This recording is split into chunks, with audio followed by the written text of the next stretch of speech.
Welcome to redefine classes. बेटा series चल रही है metals and non metals, class 10th chapter number 3। ठीक है, अब हम क्वेश्चंस करने जा रहे हैं। That is the in text questions हैं बेटा। ये जितने भी हैं क्या हैं, इन टेक्स्ट क्वेश्चंस हैं। तो ये 3 questions are there, I think 2 questions हैं ये, इनको हम अभी करेंगे। ठीक है, सबसे पहले देखो ध्यान से क्या है क्वेश्चन नंबर 1। ठीक, और ये क्वेश्चन नंबर 1 किसका है? इन टेक्स्ट एक्सरसाइज 3। इसका मतलब ये हुआ कि इन टेक्स्ट एक्सरसाइज 1 और 2 ऑलरेडी हम करा चुके हैं, किसमें? पिछली वीडियोस में। ठीक है बेटा, चलो सबसे पहले क्वेश्चन नंबर 1 का फर्स्ट पार्ट क्या है? Right the electron dot structure. क्या देखो ध्यान से, इलेक्ट्रॉन डॉट स्ट्रक्चर बनाना है for the sodium, oxygen and magnesium. ठीक है, बात समझ में आ गई? ठीक, दूसरा क्वेश्चन क्या है? Show the formation of Na2O, ठीक, एंड MgO, यानी कि मैग्नीशियम ऑक्साइड और सोडियम ऑक्साइड बनता कैसे है, किस तरीके से बनेगा? By transfer of electrons. ठीक है, थर्ड पार्ट क्या है? What are the ions present in these compounds, यानी कि जो ऊपर जो कंपाउंड्स बने हैं उसमें कौन कौन से आयंस प्रेजेंट है। ठीक, इतनी सी बात हमें यहां पर समझनी है क्वेश्चन नंबर 1 में। सबसे पहले देखो, बहुत ध्यान से देखोगे सभी लोग, क्या है? First, the representation of elements with valence electrons. कैसे रिप्रेजेंट करते हैं? वैलेंस इलेक्ट्रॉन्स के साथ, as dots around the elements. ठीक, is referred to as electron dot structure for the elements, यानी कि जो वैलेंस इलेक्ट्रॉन्स हैं उनको दिखाना, शो करना किसकी हेल्प से? डॉट्स की हेल्प से।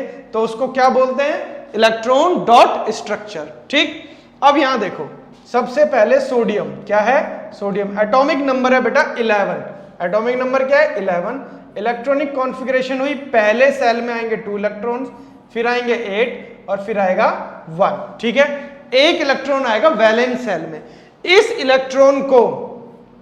ही इलेक्ट्रॉन को हम किससे दिखा देंगे?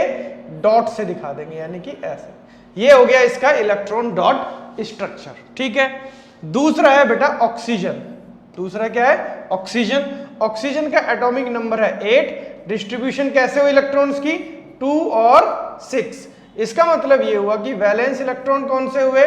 देखो यहां पर वैलेंस इलेक्ट्रॉन है 1 और यहां पर वैलेंस इलेक्ट्रॉन है 6, यानी कि ऑक्सीजन के चारों तरफ 1 2 3 4 5 और ये 6। ठीक, ये हो गया electron dot structure of oxygen. इतनी बात समझ में आई? चलो बढ़ो आगे। उसके बाद है बेटा मैग्नीशियम। ठीक, मैग्नीशियम का एटॉमिक नंबर होता है बेटा 12, यानी कि डिस्ट्रीब्यूशन कैसे हुई? पहले 2 फिर 8 और फिर 2, यानी कि जो वैलेंस इलेक्ट्रॉन हुआ वो कितना हो गया बेटा? 2। राइट, अब मैग्नीशियम का इलेक्ट्रॉन डॉट स्ट्रक्चर बहुत ध्यान से देख लो, मैग्नीशियम और 2 डॉट लगा दो। ठीक, ये हो गए सोडियम, ऑक्सीजन और मैग्नीशियम का इलेक्ट्रॉन डॉट स्ट्रक्चर। ठीक, यहां पर पहला क्वेश्चन कंप्लीट हो गया, यानी कि पहले क्वेश्चन का पहला पार्ट। अब देखो इसके अंदर अब दूसरा जो पार्ट था क्वेश्चन का, ध्यान से देखो क्या था वो दूसरा पार्ट था हमारे पास। क्वेश्चन क्या था कि show the formation of sodium oxide. क्या बनाना है हमें? Na2O, यानी कि सोडियम ऑक्साइड बनाना है। दूसरा क्या बनाना है? Magnesium oxide.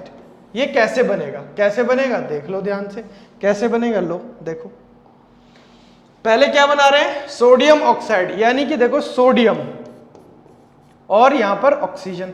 ऑक्सीजन के वैलेंस में देखो कितने इलेक्ट्रॉन्स थे? 1 2 3 4 5 और ये 6। ठीक है, और सोडियम के पास कितने थे?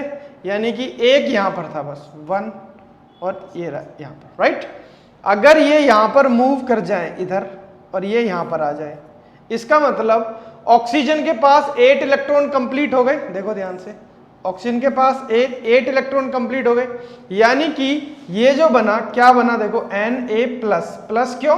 क्योंकि इसने 1 इलेक्ट्रॉन डोनेट कर दिया। यहां पर भी क्या है? Na+। ये भी क्या है? क्यों? क्योंकि इसने 1 इलेक्ट्रॉन ऑक्सीजन को दे दिया। और यहां पर ऑक्सीजन कैसे बनेगा? O2-। ठीक है, अब ये एक क्या बन गया? कंपाउंड बन गया। ठीक, अब ये कैसे बनेगा? देखो ये हो गया Na2O। सोडियम ऑक्साइड, ऐसे बनता है। क्लियर हो गई बात? ठीक है। सिमिलरली यहां देखो मैग्नीशियम, मैग्नीशियम को देखोगे ध्यान से तो मैग्नीशियम का देखो कैसा इलेक्ट्रॉन डॉट स्ट्रक्चर, देखो ये रहा मैग्नीशियम का इलेक्ट्रॉन डॉट स्ट्रक्चर, ये रहा, यानी कि इसके आउटर मोस्ट में कितने हैं? 2 हैं। देखो 2 इलेक्ट्रॉन्स है, 1 और 2। क्लियर होगी बात? अब ऑक्सीजन, यहां पर देखो आ गया ऑक्सीजन, ऑक्सीजन के पास कितने थे? 6 थे, 1 2 3 4 5 और ये 6। अगर ये यहां आ जाए ऐसे, यानी कि डोनेट कर दिए इसने, तो ऑक्सीजन के पास 8 इलेक्ट्रॉन हो गए। ये क्या बन गया? Mg2+ और ये क्या बन गया? O2-। अब ये क्या हो गए? कंबाइंड हो गए, ये कैटायन ये एनायन, क्या बन गया? देखो ध्यान से, मैग्नीशियम ऑक्साइड। क्या बन गया बेटा? Magnesium oxide. क्लियर होगी बात? ठीक है। तीसरा क्वेश्चन यहां पर है, पहले पहले क्वेश्चन का थर्ड पार्ट क्या है? The ions present in Na2OR, देखो Na+ है और O2- है, और मैग्नीशियम ऑक्साइड में क्या है? Mg2+ और O2-। ठीक है, क्लियर होगी बात? चलिए बहुत बढ़िया। अब आ जाते हैं क्वेश्चन नंबर 2 पे। क्वेश्चन नंबर 2 क्या है? Question number 2, why do ionic compounds have high melting points? क्यों होता है हाई मेल्टिंग पॉइंट? देखो अभी ध्यान से, ये जो कंपाउंड्स बन रहे हैं ये कैसे बन रहे हैं? कैटायंस और एनायन से मिलके बन रहे हैं। अभी जस्ट इससे पहले आपने एग्जांपल देखा, तो कैटायंस एनायंस जो है ये बहुत ही क्लोज अट्रैक्टिव फोर्स होती है इनके बीच में, उनको आसानी से ब्रेक नहीं किया जा सकता, इसलिए इनका हाई मेल्टिंग पॉइंट और बॉइलिंग पॉइंट होता है। ठीक है, सॉल्यूशन में देख लो यहां क्या बता रखा है। Ionic compounds have high melting and boiling points because ionic compounds are formed by the attraction of two opposite ions। ठीक है, two opposite ions कौन से है? two opposite ions है cations, ठीक है, और anions। क्लियर हो गई बात? ठीक। And considerable amount of energy is required, यानी कि बहुत ज्यादा अमाउंट ऑफ एनर्जी रिक्वायर्ड है to break this strong inter ionic attraction. जो इनके बीच में जो अट्रैक्शन है कैटायंस और एनायंस के बीच में, उसको ब्रेक करना इतनी आसानी से इजी नहीं होता है, इतनी आसानी से हो नहीं सकती, बहुत ज्यादा एनर्जी की रिक्वायरमेंट होती है, इसीलिए मेल्टिंग पॉइंट और बॉइलिंग पॉइंट क्या होता है? बहुत ज्यादा होता है। क्लियर हो गई बात? चलिए बहुत बढ़िया, 2 ही क्वेश्चन थे यहाँ पर इंटेक्स एक्सरसाइज 3 में। अब आगे हम क्या पढ़ेंगे? आगे पढ़ेंगे क्या? Chemical properties of non metals. ठीक है, chemical properties of non metals. ठीक है, तब तक के लिए thank you for watching redefine classes.